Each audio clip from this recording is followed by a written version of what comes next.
I am Ed Bechervaise. I am a creative director, artist, and in the last 24 hours I have tried to get a good bit of sleep, done a bit of boxing in a boxing gym, and done a bit of creative work at some point. So it's been post-holiday sort of easing back into things, really. Definitely. And how do you find with your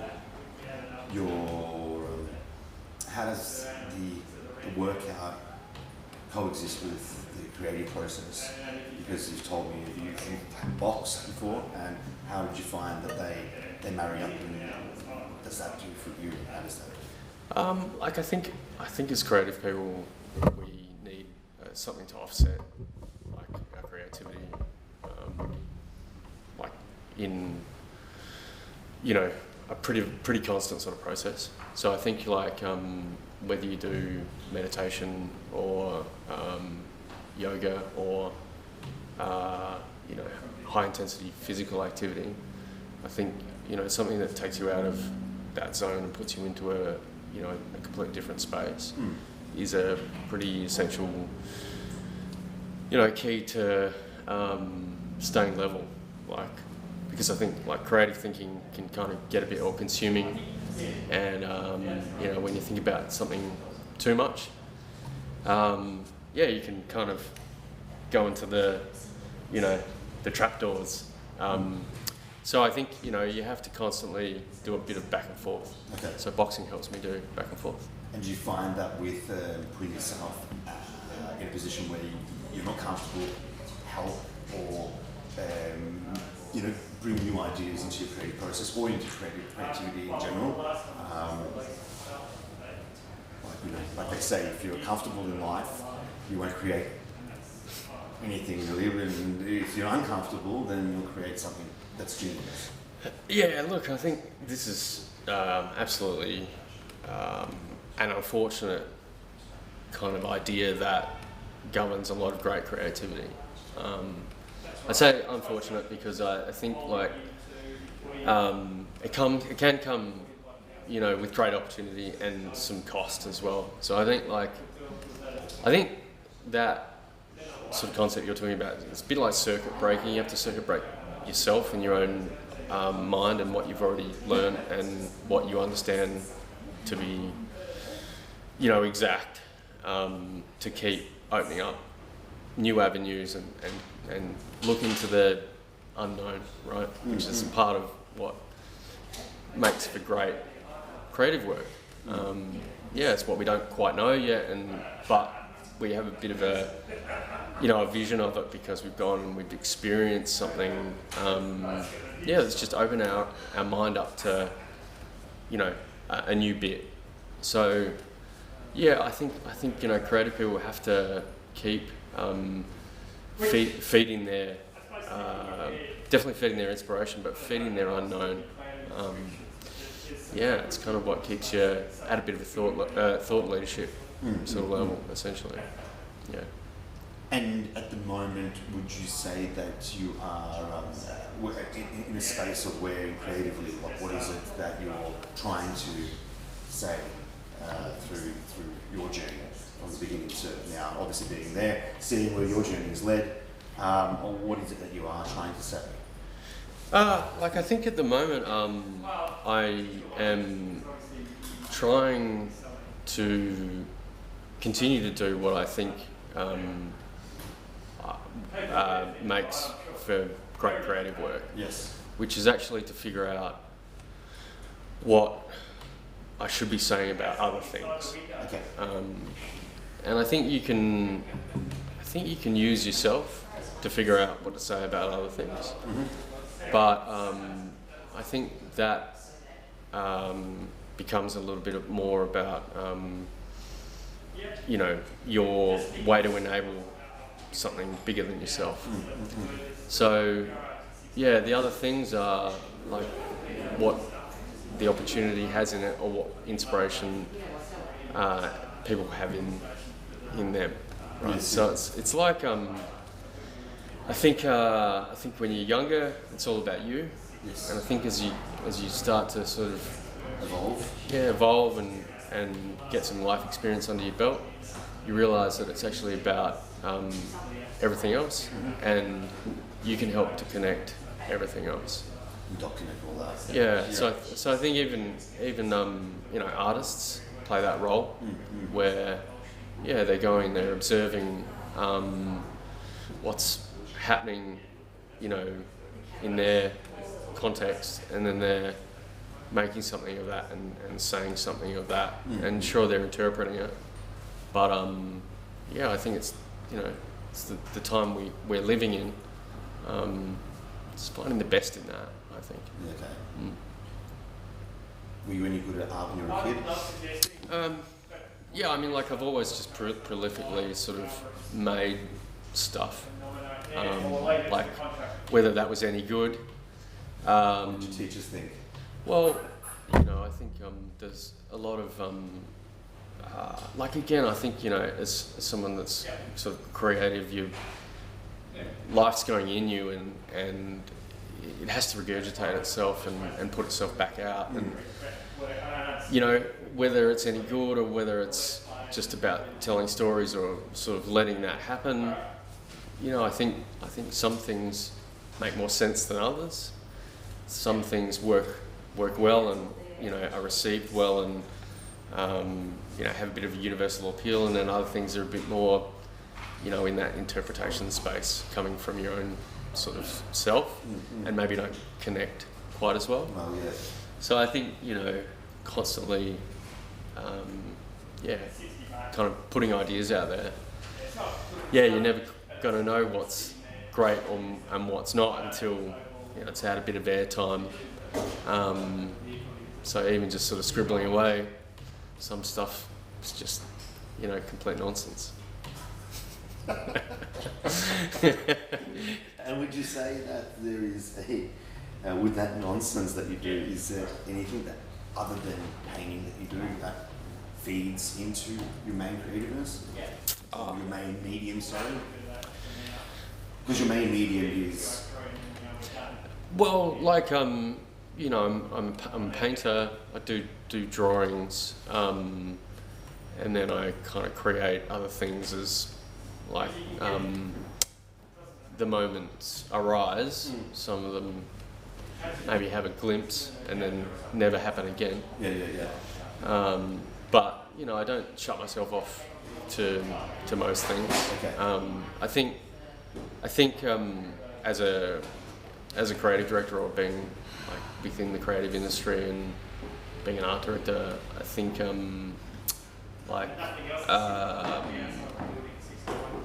I think you're always sort of tinkering with something, in some way, trying to figure out what it could lead to.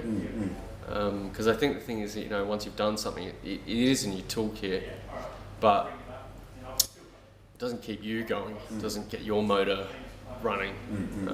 Maybe it helps pay the bills and that sort of thing, but you have to, keep, like moving to that unknown bit, which I touched on earlier. I think that's, if you don't have that unknown bit, it makes it a really challenging job of any sort. So to answer your question, I'm mixed media, I guess. Like I do exist, like in that I create concepts, and I do a lot of writing, and I figure out concepts, and some of those concepts, turn into garble, and then other ones feel like they've got something more to them, and then I will utilise that and try to bring that to life in some way. So it might be a model, a creative model of how to make something, or a strategy on how to help a brand or an agency, or a bit of behaviour change, thinking, constantly figuring out different things, really. It's really, do you ever find that you go back to ideas that you've written and utilise that because it can work in the present? Do you find that at all, or is it always in the present? No, I mean, I think you can absolutely,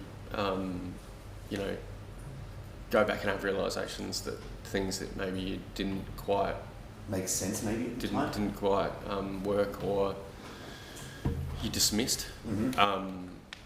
You can kind of reuse that, or rethink about how that can fit into a new context, Yep. essentially. I mean, I think there's a constant sort of reflection, I think, unless you're working all the time. But I think if you're working all the time, at some point you're going to have a break point where, if you haven't done those sort of reflecting moments, it might be a bit harder to figure out what, the next kind of move for your own piece of thinking is. So I think constantly tinkering and going backwards and reusing stuff that, you've already figured out. Yeah. Yeah, it makes for something sort of greater ultimately. Yeah. Raspberries or strawberries?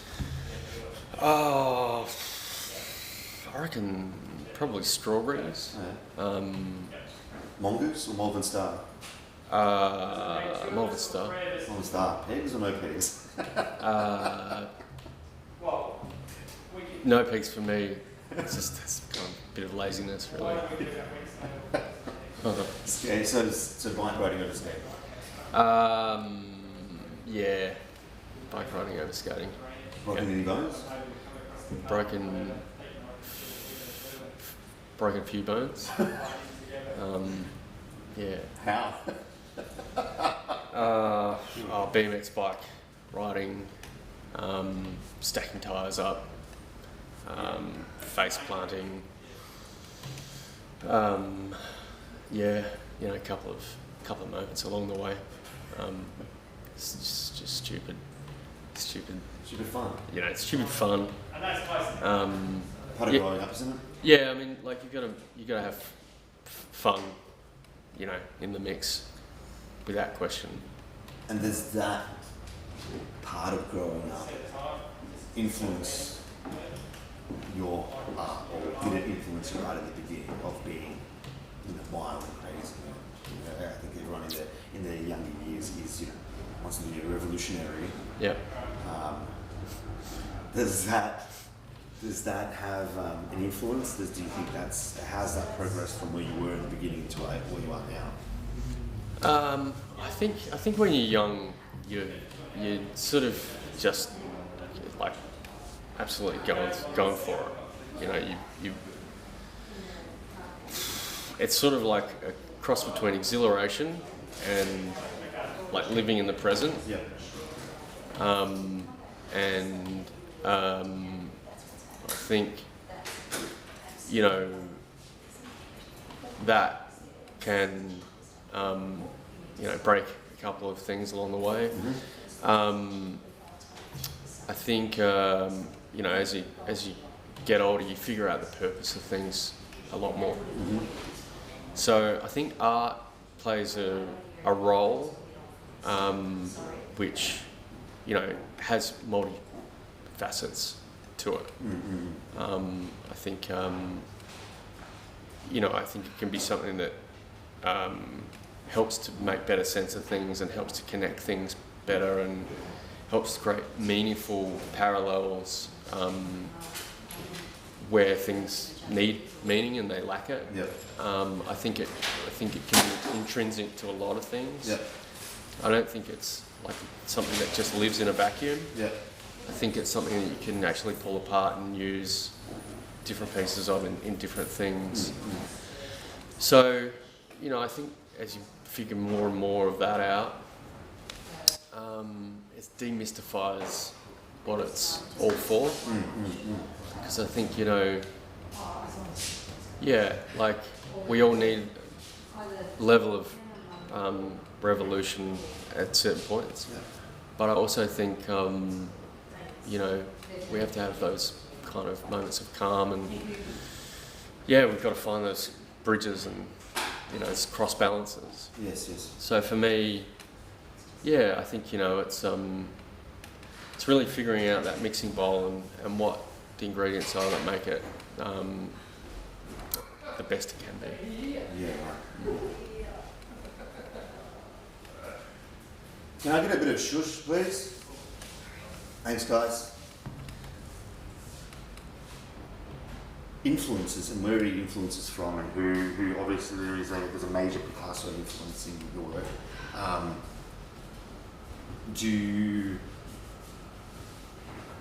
Does it vary, and who does it vary between, and where does it end up now? I think creative people need lots of different influences, and diversity is like something that makes for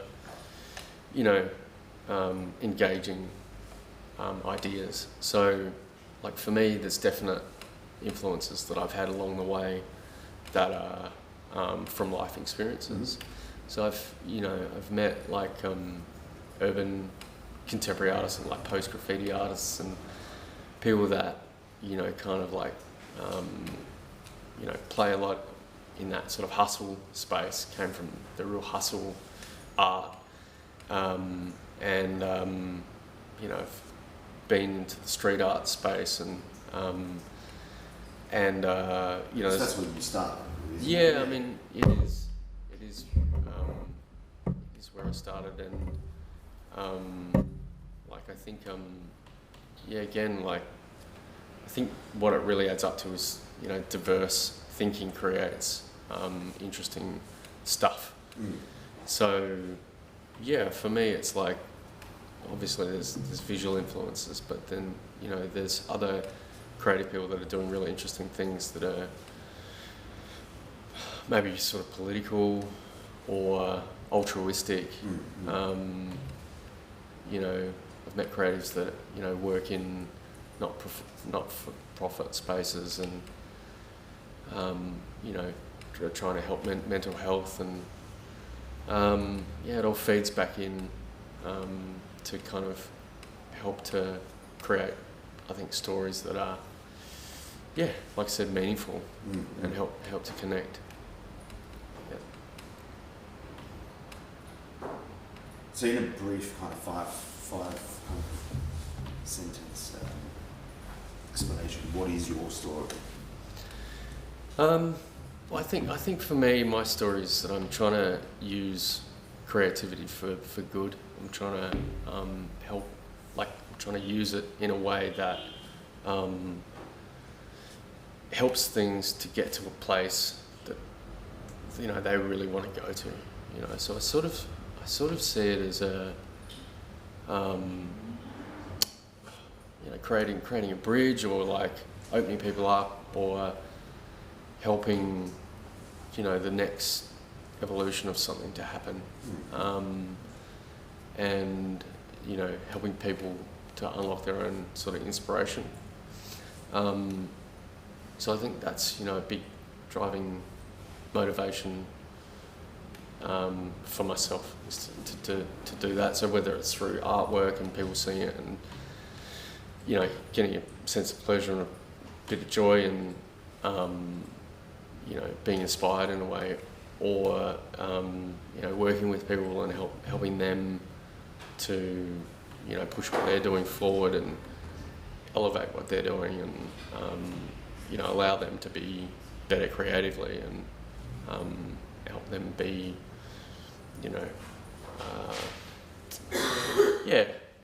elevated, I guess. I mean, I think that's what I've been doing, kind of in the mix for a while. Okay. Yeah. And who would you say started the art influence on you? Where did that come from? Was it painting on walls with a bunch of mates, or?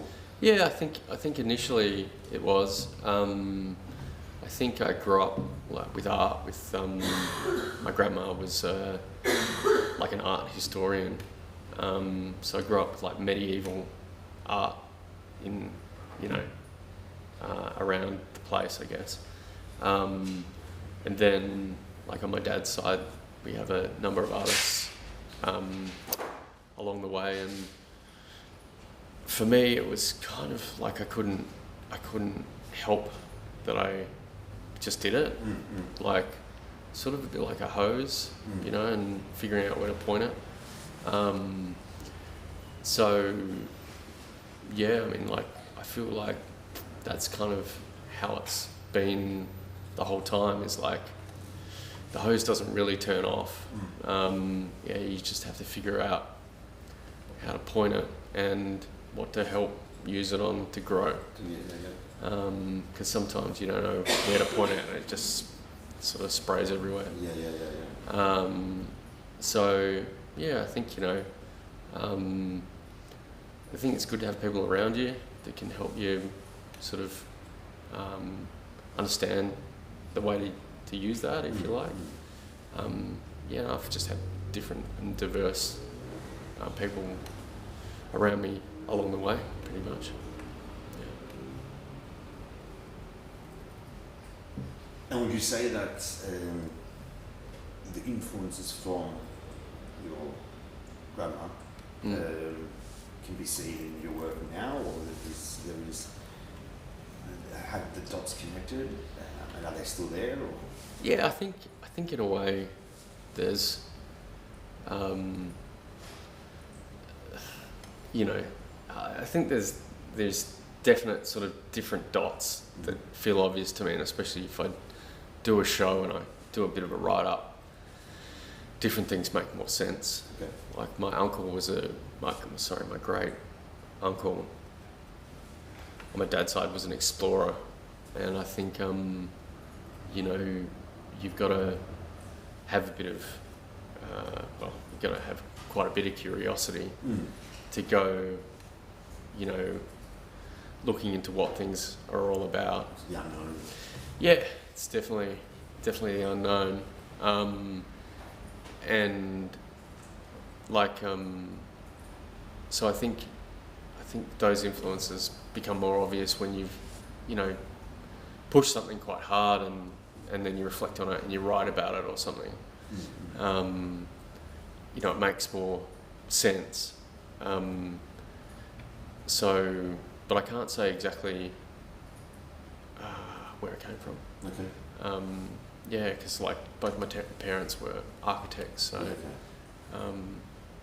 they're both in a way they're both kind of artistic, but you know, quite sort of logical as well. Yeah. Which I think there's an influence in their work and your work. Yeah, definitely. Obviously geometry. Yeah, it's true. Yeah. And with because I remember coming to your last show, or one of your last shows, and you had the influence of travel. How does that impact, you know, your thought and what you see? Obviously, you love to travel. Oh, I think travel is sort of like almost what it's all about. Like I lived in Amsterdam in 2012, 2013, and I travelled through Europe just before that, and I think when you go and you see what you know, people around the world have been doing creatively for a long time, a lot more starts to make sense. Okay. And I think you know, travelling and seeing different cultures, sort of interpretation of what, you know, makes for creativity or makes things happen, helps you to, you know, have realizations that, you know, we've all been doing this for a long time. Yeah. And, you know, like you touched on the revolutionary at the start of the conversation. Well, yeah, you know, I think there's always been like the need for, you know, revolutionary thinking. But again, I go back to this idea of like, it's got to have purpose, right? So it can't just, you know, be for the sake of burning down, of change, right? But I think this takes us all time to figure out. And I think, you know, if you're an art student at art school it's you want to be noticed, or if you're a young creative, you want to be noticed. And I think that's kind of missing the point. Like, I think the point is that making things is what matters, but making things that helps everything else is what matters the most. And I think, you know, that's what you figure out when you go travelling, is, you know, that kind of perspective is what makes for great cultural influence, stuff that is positive and, you know, really helps culture positively. Yeah. Has the world always been chaos? Well, I think, you know, of course, like, going back to what I was sort of touching on before, like, of course it has, because, you know, it's always trying to figure out where it's going, you know. But I think the other thing is that, like, it's also always had these other attributes which counter that chaos, which is when these things connect up and you have these moments of, you know, realisation that we're all very similar, and we're all trying to figure out the next bit. And, you know, we might have differences, but actually those are the things that, you know, come from not well, they come from fear, but, like, you know, it's kind of not knowing. But, you know, the thing is that, like, again, if you're curious and you don't know, you're far more likely to get to that space that feels like we're all connecting. Whereas if you're not curious, yeah, you can, you know, create these sort of islands. Yes. Which, you know, makes for, you know, that uncertainty being a problem, rather than, you know, unlocking curiosity, which is part of the solution. What was your name again? It's Ed Bechervaise. It's a hard to pronounce last name. Yeah, it's like from a little island off the coast in near France, essentially. You're right. And it's called Rue Bechervaise is its origin. So, yeah. It's different. There's not many Bechervaises in Australia. There's a few. It's a handful. A handful of white pages. Yeah, it's about 10. You're right. 10 or 15. Or maybe 15's pushing it. Yeah. Awesome. Cool. Thank you. Thanks, Phil.